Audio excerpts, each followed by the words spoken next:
Income tax को पूरी तरह अबॉलिश करना चाहिए।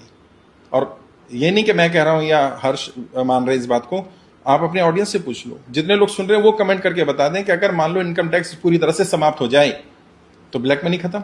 क्योंकि ब्लैक क्या है, जो इस पर टैक्स नहीं दिया जा रहा वही तो ब्लैक है। अब इनकम टैक्स ही खत्म हो गया। अभी क्या हो रहा है, किसी के पास 1 करोड़ रुपए है, व्हाइट में नहीं है, कैश में है।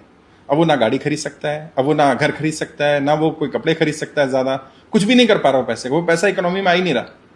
मान लो इनकम टैक्स को अबॉलिश कर दिया गया तो उस पैसे को लेके जाके आप गाड़ी खरीदने जाओ, 1 करोड़ रुपए कैश ले जाओ, उसको यूटिलाइज कर सकते, यूटिलाइज कर, वो इकोनॉमी में पैसा आएगा, लीगली आएगा, इकोनॉमी में आएगा तो इकोनॉमी ग्रो कर जाएगी। भारत की इकोनॉमी, भारत की अर्थव्यवस्था एकदम से बूम कर जाएगी अगर इनकम टैक्स को अबॉलिश किया। और ये मैं नहीं कह रहा हूं, ये इकोनॉमिस्ट कह रहे हैं, और वर्ल्ड वाइड ये फिनोमिना चल रहा है कि जहां पर टैक्स की दर कम है वो कंट्रियां फ्लोरिश कर रही हैं। आप यूएई का एग्जांपल लो ना, लोग दुबई क्यों जा रहे हैं, टैक्स हेवन में क्यों पैसा लगा रहे हैं, क्योंकि वहां इनकम टैक्स है ही नहीं। अब वो लोग कहेंगे, जो सुनेंगे कि यार दुबई में तो तेल निकलता है, दुबई में तो टूरिज्म है, तो भारत सरकार को भी टूरिज्म डेवलप करना चाहिए, भारत सरकार को ऐसे प्रोडक्ट डेवलप करने चाहिए जिससे पैसा आए।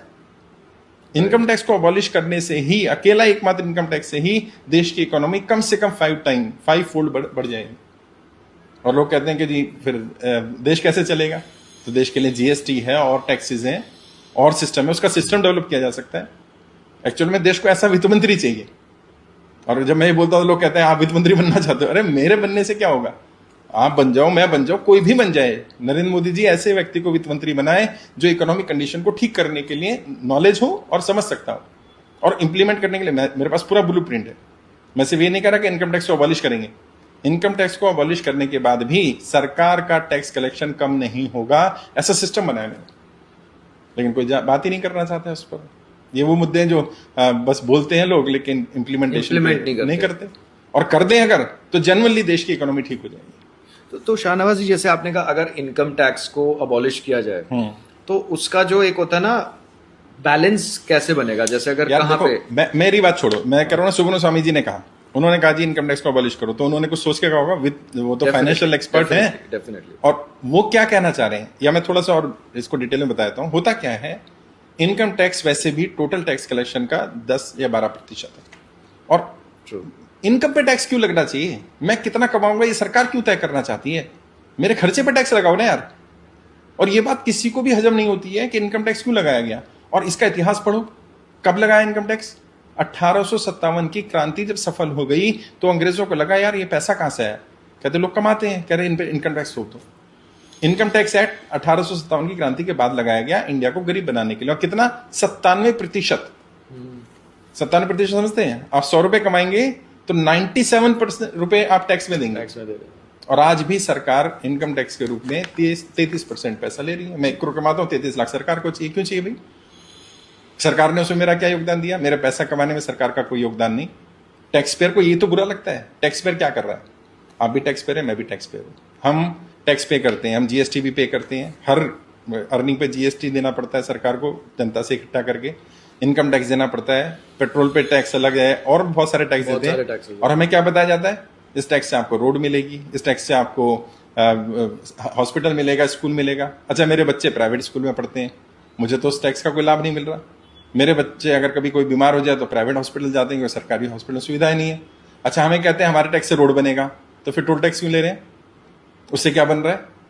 प्रॉब्लम क्या है सरकार के टैक्स कलेक्शन का, और ये बहुत सारे लोगों को पता नहीं है, टैक्स कलेक्शन का 25% से ज्यादा तो ब्याज में जा रहा है जो सरकार ने लोन लिया हुआ है। हाँ। और 25% से ज्यादा सैलरी में जा रहा है सरकारी एम्प्लॉयज की। यानी हमारे 100 रुपए अगर हम टैक्स दे रहे हैं तो 50 रुपए तो सरकार के खर्चे में जा रहा है, बाकी 50 रुपए में कुछ करप्शन में जा रहा है, कुछ डेवलपमेंट में जा रहा है। और गरीबों को तो फिर भी टैक्स का बेनिफिट मिल रहा है, टैक्स देना नहीं, प्लस उन्हें घर मिल जाएगा, उन्हें राशन मिल जाएगा, उन्हें कुछ सुविधाएं मिल जाएंगी। टैक्स पेयर को क्या मिलता है, टैक्स पेयर को, और स्पेसिफिकली अगर हम मध्यम वर्ग, मिडिल क्लास, मध्यम वर्ग तो खैर टैक्स पेयर ज्यादा वही पे कर रहा है, क्योंकि अमीर लोगों को तो राहत अलग तरह से मिल जाती है, मेन तो वही फंस जाता है। जो जॉब करने वाला है, सैलरीड एम्प्लॉय है, या जो बिजनेस करता है छोटा मोटा, जिसका 2, 4, 5, 10 करोड़ का टर्नओवर है, उन लोगों को ज्यादा दिक्कत है। और मैं समझता हूं अगर अबॉलिश नहीं कर सकते, 1 करोड़ तक इनकम टैक्स को खत्म कर दो, तब भी देश की इकोनॉमी ग्रो कर जाएगी, कर सकती है। और दूसरा टैक्स है जो प्रॉपर्टी ट्रांजेक्शन टैक्स होता है, जिसको हम रजिस्ट्री टैक्स बोलते हैं या स्टैम्प ड्यूटी बोलते हैं। मैंने घर खरीदा, आपने बेचा, सरकार को 7% का कमीशन क्यों चाहिए भाई, डीलर जो बेच रहा है उसको 1% 2% मिलेगा, सरकार को 7% स्टैंप ड्यूटी चाहिए। क्यों चाहिए और हर बार क्यों चाहिए? भाई समझ में आता है, एक बार आपने रजिस्ट्री कराई तो एक बार एक टाइम पर होता है। दोबारा मैंने बेचा कर फिर सरकार को 7% चाहिए, फिर जिसने खरीदा उसने बेचा फिर सरकार को 7% चाहिए। तो यानी कि 10 बार अगर वो प्रॉपर्टी ट्रांसफर हुई तो सरकार ने उस पर जितनी प्रॉपर्टी वैल्यू ने उससे ज्यादा कमा लिया। तभी लोग क्या करते हैं, अंडर वैल्यू करते हैं प्रॉपर्टी की, क्योंकि 7% देना पड़ेगा। पेपर रखने की तो सरकार क्या कर रही है, रजिस्ट्री का मतलब क्या, पेपर रख लिया ना सरकार ने, ऑथोराइज कर दिया, स्टैंप लगा दी, तो स्टैंप लगाने की कीमत 7% क्यों, परसेंटेज में क्यों? 1000 रुपए फीस ले लो, 2000 ले लो, 5000 ले लो। 1 करोड़ की प्रॉपर्टी में 5000 रुपए सरकार के, 1 करोड़ की प्रॉपर्टी 1 लाख रुपए सरकार के। तो सर इन्हीं चीजों में हम काफी वर्ड सुनते हैं ना, सर्कल रेट, वो तो अलग चीज है, अलग चीज हो गई, क्योंकि वो अलग वो चीज तो हो गई। ब्लैक व्हाइट चल रहा है। Black white लेकिन चल रहा असली दिक्कत क्या है, लोगों से पैसा लिया जा रहा है और लोगों को पैसा लौटाने का कोई सिस्टम नहीं बन रहा। मेन जो समस्या